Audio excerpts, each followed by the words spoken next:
Shqipëria ka pasur në vitet e fundit shumë futbollistë që janë afruar të kuqezinte, madje shumë prej tyre kanë ndrruar edhe skuadër, por rasti më i veçantë padyshim që është ai Tomas Guidarës, mbrojtësi i Argjentinas ka një prejardhje arbëreshe dhe për herë të parë ishte Cristian Panucci, trajneri që kërkoi më shumë informacion prej tij dhe duket se mes palëve ka pasur kontakte.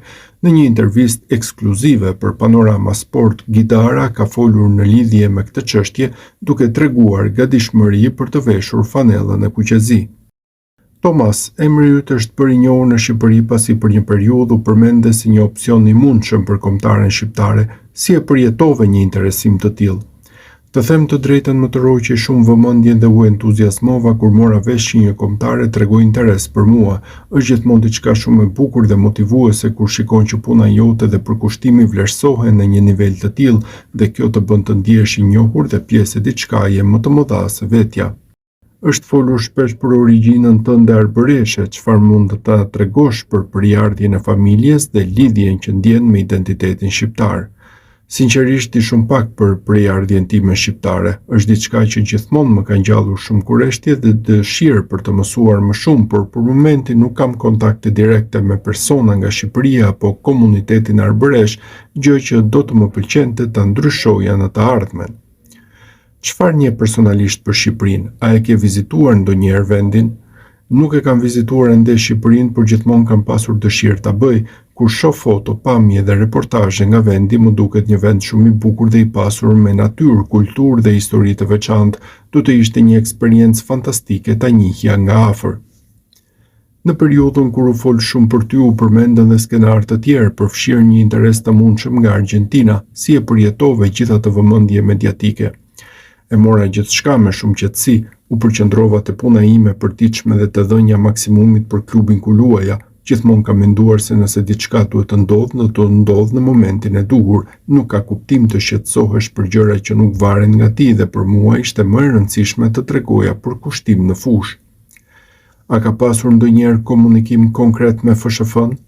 Po, ka pasur kontakt. Federata Shqiptare e Futbollit ka komunikuar drejt për drejt si me mua ashtu edhe me përfaqësuesin tim duke shprehur interesin e tyre për të më pasur në skuadër. Ishte një ndjesi shumë pozitive dhe një shenjë që puna ime vlerësohet jashtë vendit. Familja jote ka rënjë arbëreshe, a ruhet sot ndonjë traditë apo element kulturor i kësaj trashëgimie? Të them të drejtën, kam pak njohuri për rënjët e mia shqiptare dhe arbëreshe, është diçka që më pëlqen të eksploroj dhe dua të mësoj më shumë për traditat e historinë që kanë kaluar brez pas brezi. Mendoj se është e rëndësishme të ruash lidhjen me rënjët e tua dhe të njohësh historinë e familjes. Shumë tifozë të konsiderojnë tashmë si futbollist shqiptar. Çfarë ndjen për këtë mbështetje të gjerë nga një vend i largët? Ka marrë shumë mesazhe nga tifozë të ndryshëm që më kanë treguar dashurinë dhe mbështetjen e tyre. Kjo më bën të ndihem shumë mirënjohës dhe i vlerësuar. Nuk është vetëm një motivim personal, por dhe një ndjenjë e bukur të ndihesh pjesë e një komuniteti që nuk ke takuar kurrë nga afër. Si nisi rrugtimi yt në futboll dhe kur e kuptove se mund të bëhesh profesionist? Që nga momenti që kam lindur, futbolli ka qenë gjithmonë pjesë e jetës sime. Është pasioni im më i madh dhe çdo ditë kam ndjer këtë dëshirë. Të bëhesha futbollist profesionist ishte një ëndër shumë e madhe për mua dhe fakti që e realizova është një nga arritjet më të rëndësishme të jetës sime. Si do ta përshkruaje përvojën tënde në futbollin e Argjentinas? Çfarë bën atë të veçantë? Futbolli i Argjentinas është shumë intensiv, konkurrues dhe fizik. Më pëlqen shumë dëshira dhe pasioni që shfaqen të gjithë lojtarët dhe fakti që çdo ndeshje është e barabartë e luftuar deri në fund. Ky kampionat të formon si lojtar dhe të mëson të jesh gjithmonë i gatshëm. Cilat mendon se janë pikat e tua më të forta si futbollist dhe në cilat aspekte dëshiron të përmirësohesh? Mendoj se jam një lojtar agresiv dhe dinamik, me shumë angazhim si në sulm ashtu edhe në mbrojtje.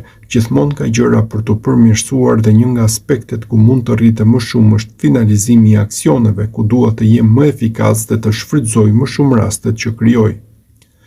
Cilat janë objektivat dhe ëndrat e tua për të ardhmen, si në nivel klubesh ashtu edhe me kombëtaren? Objektivi im është të fitoj tituj dhe të rritem sportivisht në çdo aspekt. Një eksperiencë jashtë vendit do të ishte shumë e rëndësishme për zhvillimin tim. Të luaj me kombëtaren dhe të marr pjesë në një kupë bote është kulmi i çdo ëndre për një futbollist dhe një qëllim që dua ta përmbush. Si është një ditë e jotja jashtë fushës së futbollit? Më pëlqen të pushoj dhe të kaloj kohë cilësore me familjen. Në kohën time të lirë më pëlqen të luaj edhe në kompjuter, gjë që më ndihmon të çlodhem dhe të gjej ekuilibrin e duhur midis jetës profesionale dhe asaj personale. Çfarë mesazhi do t'u jep jetërinjve shqiptar apo arbëresh që ëndrrojnë të bëhen futbollist profesionist? Nëse ëndrrojnë diçka, duhet të shkojnë pas asaj ëndre pa u dorëzuar. Nuk ka rëndësi gjendja ekonomike apo kushtet e vështira, me ato që ke dhe që janë brenda mundësive të tua, duhet të japësh gjithmonë maksimumin. Asnjëherë nuk e di kush mund të jetë duke të parë, prandaj është e rëndësishme të jesh i përkushtuar deri në fund. Një mesazh për tifozët shqiptar që të kanë mbështetur prej vitesh.